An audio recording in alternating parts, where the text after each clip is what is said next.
Sandy Gerard Franklestone, alias Cindy Franks, takes a paranormal time travel trip back to the year 1985, where she fights to protect her younger self from bullies. In a desperate effort to prevent a dangerous situation from unfolding, she reveals her true identity to her dad, who has failed her. "Yes, you're my dad. What do you think this is?" She held out her palm-sized phone. "Do they make phones like this in the year 1985? Phones that show the other person you're talking to? Phones that can play music?" Preposterous, Joe thought. Could that little gadget Cindy held in her hand actually be a phone? But he did remember hearing a tune come out of it before Cindy spoke into it.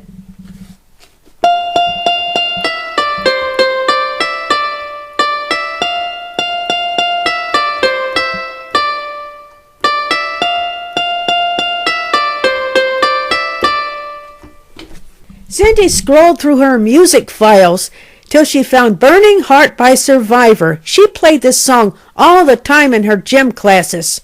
She played a few bars and then she silenced the phone. Cindy knew Joe was curious about who she'd been speaking to a moment earlier on the phone. "That was Tojo Wakasaki, my martial arts instructor from the year 2012, Dad. I had an accident in his gym. I got knocked out, and I'm still lying in a coma. I got hurled into a parallel dimension of the same reality that's 27 years behind my own. My name is Sandy Gerard Franklestone. I'm happily married to Edgar, a San Francisco attorney. We have 2 beautiful children, Jake and Jasmine, your grandchildren." "Can I see that phone?" "No, Dad, it's my lifeline to the future. No one holds it but me. I guard it with my life. If it breaks, I break. But I will show you your own grandchildren." She knelt down beside him. Her guard was still up, though. "See? The screen is nothing but blank glass. I manipulate a virtual keypad and choose what I want off of it." Her fingers flew. "There, that's me standing by the harbor with Edgar, Jake, and Jasmine." Cindy's phone had another feature. It could project a 40-inch image onto any surface.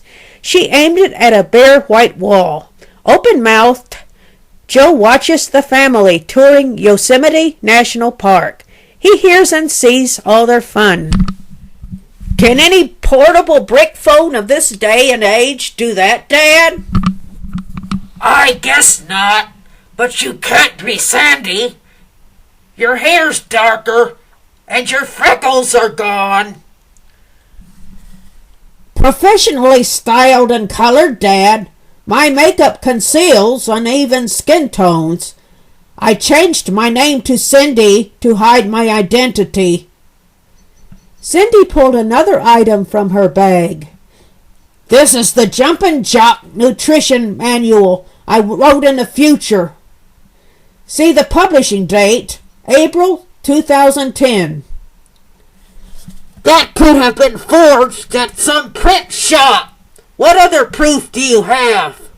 Cindy gives Joe a detailed account of a scary nightmare Joe had as a small boy, a story he shared only with her. "My Sandy wouldn't have told you stuff like that. What's my favorite food?" "Boston clam chowder, and you can't stand any other kind of seafood."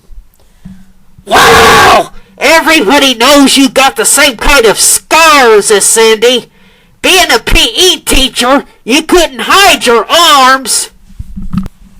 "They are the same scars, Dad. Brad Bullard put them there. Even Mr. Wakasaki said so. I won't be around much longer, Dad. He said I'll have to go soon. But I'd better warn you right now. Stop smoking, eat less fat in your diet, and get more exercise. In 8 years, you'll suffer a massive coronary if you don't." Will I die? I believe the answer to that question is open-ended. I stared at you over dinner that night because every second with your loved ones is precious when life is so uncertain. Don't know if I can bring myself to believe in this. In the first place, it's crazy. In the second place, nobody in their right mind would want to come back to fight a losing battle. It doesn't have to be lost, Dad. Others need me to win it for them, and even if I don't, I'll go down fighting like any warrior with a sense of honor. Joe apologizes for something bad he just tried to do. He asks Cindy, "What'll you do now, Cindy, since you lost your job?" "Go back, but only when I get pulled back through the time warp. Don't worry about me, Dad. Something will turn up. It's little Cindy I'm worried about. You will take her out of that rotten school, won't you?" "Gerard is no quitter. You took care of Bullard and the other bullies. They must be too scared to say boo to her anymore." "Don't assume anything, Dad." Cindy whirled around to face him. "You don't understand how mean and evil those kids are. I beat Bullard, but other Bullards are out there looking for some sweet, gentle soul to destroy. Little Sandy is still paying for what others enabled bullies to put her through for so many months. She feels like she's going to a war zone whenever she goes to school. She shrivels up inside of herself, struggling to protect her tender heart from getting stepped on. Only when she's absolutely sure you won't hurt her will she open up to you and smile. You're seriously considering throwing my younger self back to the sharks? Is that what I came back in time for?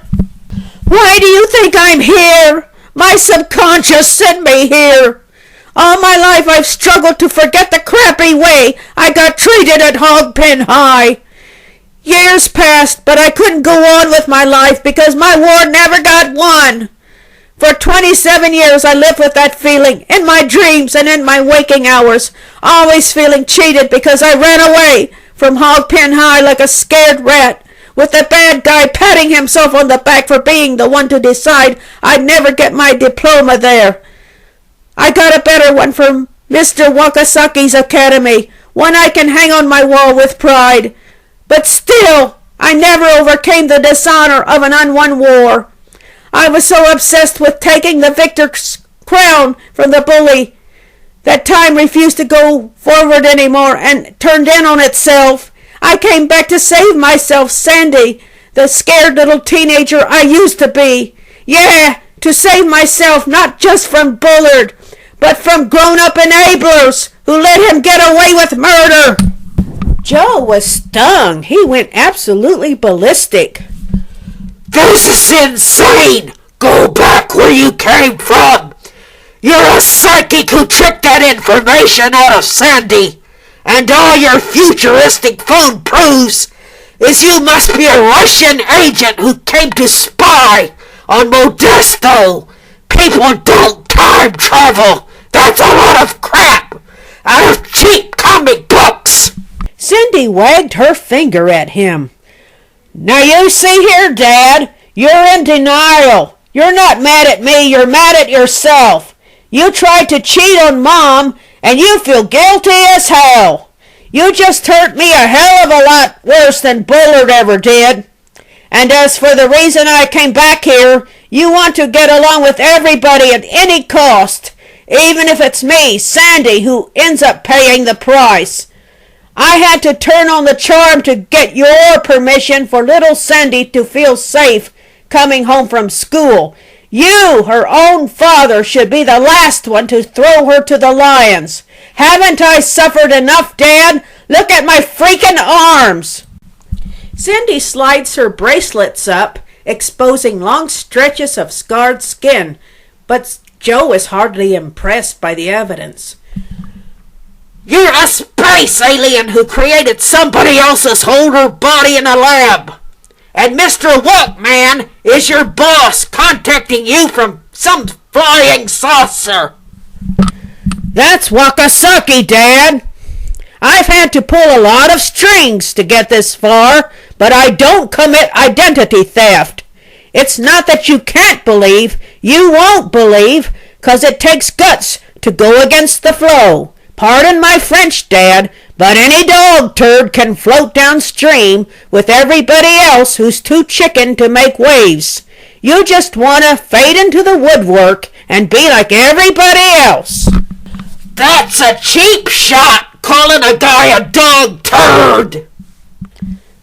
I didn't call you that, and you know it. I offered a lot of times to take Sandy to a shrink and get her straightened out. I didn't make her go 'cause she was too ashamed, and I didn't want to embarrass her. That could have put a stop to all this trouble. Yeah, right, Dad. What planet are you on? After all the crap those kids put poor Sandy through, why should she be dragged through the mud even more? Once those kids found out she saw a booger man shrink with a butterfly net, they would have tore into her even worse. Let Sandy pull herself up by her own bootstraps. Nobody coddled me when I got home from Nam. I had to work my butt off to make a go of the greenhouse. Cindy was in a fighting mood, but this time she didn't use kicks and punches. Dad, when will it sink into your thick skull? Bullying isn't a tiny bump in the road of life. It's a slippery slope. Any dirt farmer will tell you, shit stinks and it sticks. And so does snow once it rolls down a hill. Brad Bullard, Wayne Woodcock, and all those other cockroaches at Hogpen High shoved my inner child off a snowy cliff. I kept rolling and rolling down that slippery slope, accumulating more and more crap as they insulted me, hit me, shoved me, ostracized me for being the designated victim of Hogpen High. I could no more stop myself from rolling faster and faster down to the bottom than if it had been a real ski slope you could see with your own two eyeballs. No, you can't stop your own slide down when others keep on greasing that slippery slope with abuse once you're already rolling. You just roll down faster, faster, faster, terrified because you know you're going to hit that ground and you'll hit it hard and fall apart. The ugly truth, Dad, is this. You let me go through all that. You wouldn't have let anybody torture our dog like that. You put on my bruised, broken back the responsibility of winning an unwinnable battle. You heaped on me the blame for all the ridicule, mental cruelty, character assassination, and criminal assault those scumbags committed against me. Yes, Dad, bully is just a mealy-mouthed name for criminal, emotional rapist, mugger, pervert, assailant, torturer. The Constitution even protects criminals from cruel and unusual punishment. So why can't innocent kids be protected too? As if being repeatedly kicked when I was down wasn't enough, I got victimized twice. First by them, then by you. Far easier to wash your hands of the whole lousy mess and go into denial and say it'll all come out in the wash or mind over matter. Yeah, just hide your head under the covers and hope all those big bad bullies turn to beautiful butterflies. You fought for your country in Vietnam, but you're ashamed to fight for your own scared, skinny little daughter who's expected to ward off a whole gang of follow-the-leader scumbags all by her lonesome. You don't deserve to be my dad.